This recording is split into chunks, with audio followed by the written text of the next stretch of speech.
The Dreamcast is definitely one of the best systems Sega have ever made, right next to the Genesis. When Sega went third party, they had to put the Dreamcast out of its misery, and of course they couldn't let the library go to waste. A handful of games from the Dreamcast have been ported over from the other 6th generation systems like the GameCube, the PlayStation 2, and even the Xbox. But the most interesting ports are the ones for the Game Boy Advance. The GBA is a 32-bit handheld system with low resolution, a 16-bit sound output, and only 4 buttons. So bringing these Dreamcast games to the handheld isn't as easy as just porting. These games have to be reworked from the ground up in order to fit on a small device. I am aware that some of the games I'm going to talk about have ports beyond the GBA and Dreamcast, but I'm only focusing on the shared library that Sega published between these two systems.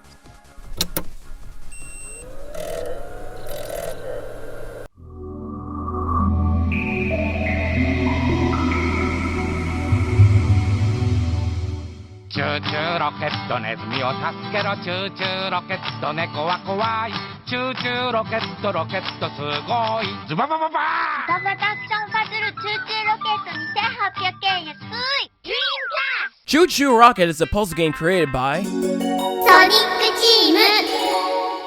You know, I just love the way they say that. The objective of this game is to guide the little mouses to the rocket ship by placing down arrows on the stage, so they can move in the direction the arrows are pointing to. This game has a simple control scheme. You move the cursor around the stage with the D-pad or control stick, and place the arrows with the face buttons. In the puzzle mode, you need to decide where to set the arrows before the mice and cats start moving. You're also limited to how many arrow panels you can use depending on the stage. If all the mice fail to get to the rocket, the stage will reset, and you'll need to rethink where to put those arrows.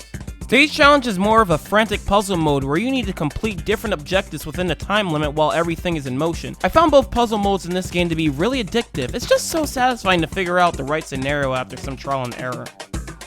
But this game really shines in its multiplayer. All players have to guide the mice to their own rocket ship to gain points. Anyone can also guide the cats to any of the opposing players' ships as well to make them lose points. There's also a roulette wheel that shows up every couple of seconds to mix things up. Different things can happen, like everything slows down, speeds up, have more mice running on the stage, have a bunch of cats invading the stage, and Mouse Monopoly, which gives one player a bunch of points and makes everyone want to target them. The player with the most points at the end of the time limit wins. This mode alone makes the game one of my favorite party games ever. Whenever I have the opportunity to get a group of people together, this game is getting turned on. The game also lets you create your own puzzles. These were meant to be sent and received online by other players when servers were running. Speaking of that, the game had online back in the day. I wish I could have been there. Game Boy Advance. Alright, before we get to the Game Boy Advance version, I just want to say I personally prefer the first model over the SP in terms of comfortability, but sadly you'll need a spotlight of like 1,000,000,000 watts just to see anything on the darn handheld. Now the SP does have a backlight, but no headphone jack. Seriously, you just can't win with these things. Anywho, the GBA version of Choo Choo Rocket is a pretty solid version of the game. Even though the graphics had to be watered down to 2D, everything else is here without much sacrifice. With the exception of online, of course, and the fact that you need multiple systems and link cables to play multiplayer. The controls are not as easy as they used to be. Instead of each face button being assigned to an arrow, you have to press on the panel a couple times just to get it to the direction you want to go. It's not too difficult to get used to, though there are other control schemes to try out as well. This is the first Sega game to be published on a Nintendo console, so they're already off to a good start. Since the GBA version, the game has gotten ported to the iOS store, which has already gotten taken down years ago, and there's an Apple Arcade game that came out not too long ago. Though that is interesting, I would like to see the original Choo Choo Rocket getting a port to modern consoles one day, mainly the Switch.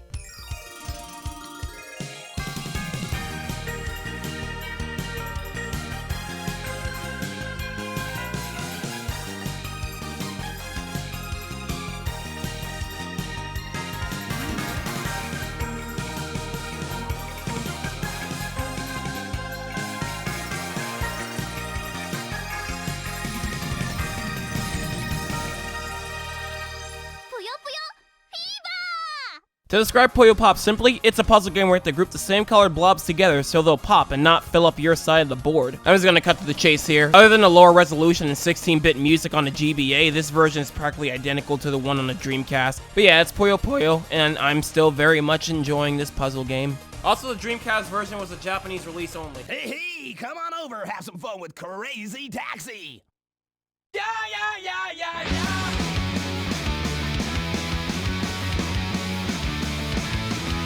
Crazy Taxi is a frantic score attack driving game. You drive around a San Francisco-like area and look for passengers to pick up. Once you get them in your car, you drive as fast as you can to get them to the destination before the time limit runs out. And keep in mind, the road laws of driving mean nothing to you. You can drive around any lane you want, on the sidewalk where people conveniently move out of the way, and underwater. No No oxygen required. I'm surprised the arcade mode doesn't end with a taxi driver getting arrested. The passengers don't seem to mind though. They only care about getting to their destination on time. Heck, they'll tip you for driving recklessly. T for teen.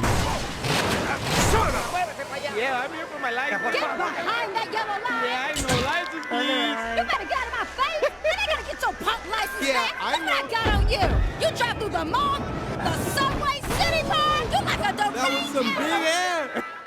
What's your problem? Hey, that's what I get paid for. I made some serious cake that day.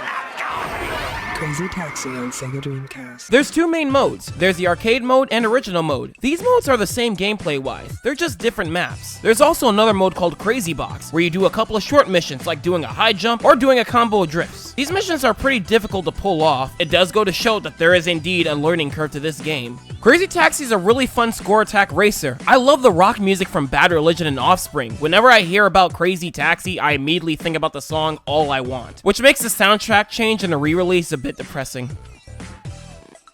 Game Boy Advance. So onto the GBA version, which is named Crazy Taxi Catch a Ride. This version is extremely watered down in comparison to the Dreamcast version. The colors look so dim. It's hard to see the passengers, so they added a little arrow on the side of the screen to help you find where they are. And this game feels so slow. This has got to be one of the ugliest GBA games to look at on a TV screen. Yeah, this game is definitely only meant to be seen on an actual Game Boy Advance. There's not even 16-bit versions of licensed music. It's just generic instrumental rock music. I love me some Crazy Taxi, but this game really did not need to be on a GBA. I'll give THQ some credit though, they tried. I guess. Sega Smash Pack Volume 1 is a compilation of 10 Genesis games and 2 extra Dreamcast games. Those 2 extra games are Sega Swirl, which is a boring match colors puzzle game, and Virtual Cop 2, which is an arcade shooter.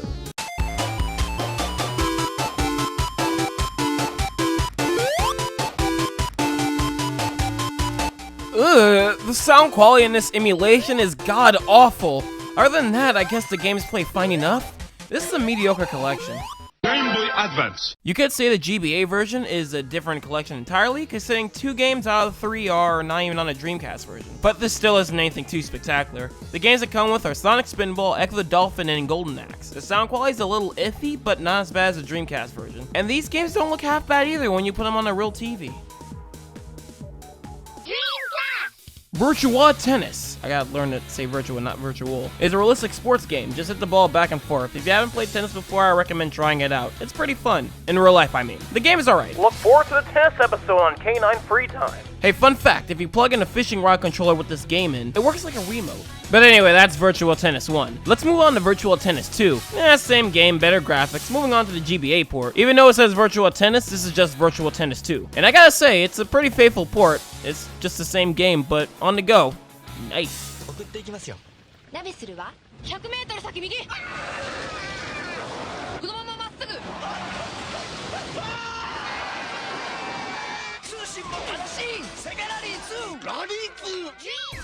Sega Rally 2 is an off-road racing game where instead of doing traditional laps, you race through one track under a strict time limit and a checkpoint system. The controls of this game are kind of slippery compared to other racing games I've played on the Dreamcast. This game definitely has a learning curve to it because I'm having a difficult time trying to complete the arcade mode. The music is good though, well at least on its own. Now, I'm gonna be honest with you people, my Dreamcast disc drive died a long time ago, and now it's hard modded. I can't find a good iOS of this game that plays the music while racing, so I'll just settle for listening to the soundtrack off YouTube. This game looks good graphically on its own merits, but have you seen what the original arcade version looks like? That version looks gorgeous for its time. The Game Boy Advance version of this game, which shares the same name as the first game but is mostly based off the second one, surprisingly looks good for a GBA game. I was honestly expecting this game to look like trash, but this is one of the better racing games I've seen for the handheld. The game itself plays great too. It's definitely limited in terms of stages, modes, and options from the Dreamcast version, but other than that, this is a good way to play Sega Rally on the go. Dreamcast! Ooh la la, swinging report show.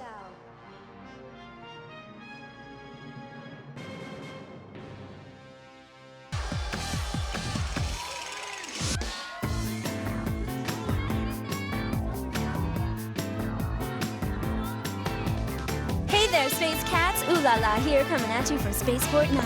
Tonight I'm investigating reports that aliens have invaded and are forcing people to dance. All lines are clear, ooh la la. Let's see what you're made of. Let's go.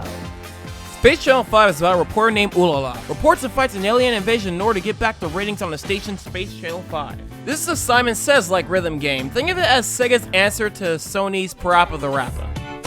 Step on the gas.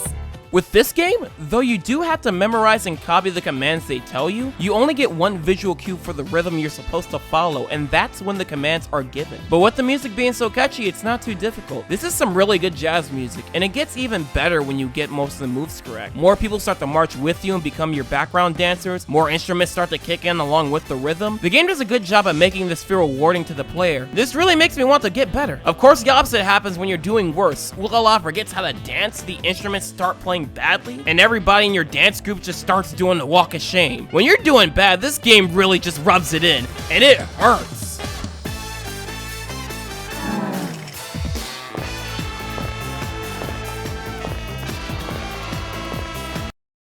Gameboy Advance. The Game Boy Advance version, although watered down, really does try to mimic the Dreamcast game as best the Game Boy Advance can do. The game even still has cutscenes. They're just not voice acted, but the music and command cues are very well done. The game does work as a Space Channel 5 on the go. Although the original game has been ported to the Game Boy Advance and the PlayStation 2, there is a PlayStation VR remake for the game, which is cool. Also, an interesting note, during the original game's production, the developers were told the game caught Michael Jackson's interest, so they put him in the sequel.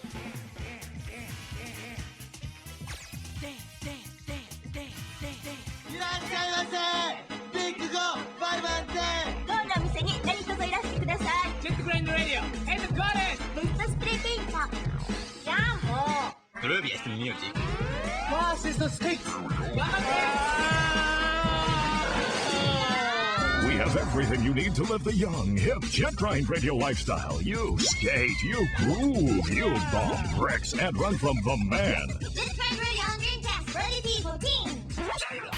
Jet Set Radio, or it's known over here in the States as Jet Grind Radio. I don't know why we got grind instead of jet. Jet Set Radio just rolls off the tongue much better. The story of this game is simple, but I'll let Professor K explain the details, because I'm lazy. 3 games are fighting for the Tokyo streets. In the west, from Bentoncho, the city of the night, we got those high-tech maniacs, those man machines, the noise tape. And in the east, from Koganecho, the city of the sunset, it's that crazy monster mask wearing gang, Poison Jam. And from Shibuya-cho in the south, the city of daylight, it's those troublemaking punks, the GGs. Check it out. Now that you're feeling real tipsy, the GG's home turf, Shibuya-cho, was just attacked. Was it Poison Jam? They were talking about spreading out there. Or maybe it was the noise tank, trying to send a system crash through the whole city. Listen up, all you innocent fools out there. Officer Onishima has got some special order Kisatsu bracelets all ready for you. So, get yourselves to the bathroom and brush those teeth, boys and girls, because a whole load of trouble is heading your way. In this game, you roller skate around the area trying to find every object with a red arrow over it and then tag it with graffiti. This game is kind of like Tony Hawk's Pro Skater, but with a bit more free range and movement. You can grind rails and do some tricks for extra points. It really is fun to skate around this game once you get the hang of it. What also really makes this game stand out besides the graphics is its soundtrack. The gimmick of this game is you're listening to a radio station, so there isn't one song dedicated to a stage. The songs transition out from each other as you're going along, and there are some really good original hits on this station. This game is great, but I recommend the re-release on PlayStation 3, 360, and PC, which is possibly one of the best remasters I've ever seen. This game holds up beautifully. Now please Sega, re-release Jet Set Radio Future. My old disc is all scratched up and I have to seek out a new one. Game Boy Advance. The GBA version of this game is surprisingly faithful. This port was developed by Vicarious Visions, who also did the GBA port for Tony Hawk's Pro Skater 2, which is also an extremely faithful port. Even though the game is now top-down isometric, it still looks really good for a Game Boy Advance game. However, the game's controls are just bad. In the original Dreamcast version, the controls were restricted to your momentum, so it does feel like you're on skates. These controls are definitely made for an analog stick. The GBA version just has tank controls. Have you ever played classic Resident Evil? Well, it's kind of like that, but on roller skates. You rotate left and right, and press up to go forward, and press down to brake. This type of control just doesn't feel right at all for this type of game. On top of that, the depth perception in some places are just off. Sometimes I can't tell what's in front of me or what's behind me, and oh god, I'm stuck in the map. crap. No. Let's get scratching. The original game has over 20 songs, and this port was only able to fit 6 of them. They're also much shorter songs, and don't get me started on the GBA sound output. They also don't switch out from each other within the stage, so it's just one stage per song. Why does this port even exist? This had to be somebody's dare. There is no reason to play this port, so just don't. Stick to the re-releases. But besides all the watered-down ports by Sega, the Game Boy Advance has a ton of other interesting ports that are just fun to compare to from the more powerful systems. Just look at all the fighting games for the darn thing. Bet you don't ever see tournaments for those. It makes me wish the GBA was still alive today, and out of all the Dreamcast games, I would have loved the GBA port of the Sonic Adventure games, but those probably end up being better than the originals. Alright, this video took like 2 weeks. I was meant to have it done like last week, but I had company over, so I went to take care of that first. Then this is probably one of the longest videos I had in a while. It's like close to like around 15 minutes. This was script was pretty long, and this was pretty ambitious for me. But I do look forward to making more long videos like this in the future. Well, I don't tend to make them all long. It depends how much I got to talk about. But anyway, like I'm super tired and sleep deprived. But I can finally get some sleep. Like around like when this renders. I do want to still shoot another Canine Free Time video today, but like hopefully I don't get too tired whenever I get to the destination. If I'm tired by the time I get to wherever I'm trying to go, then I'm just gonna call it quits and shoot another Canine Free Time video another day.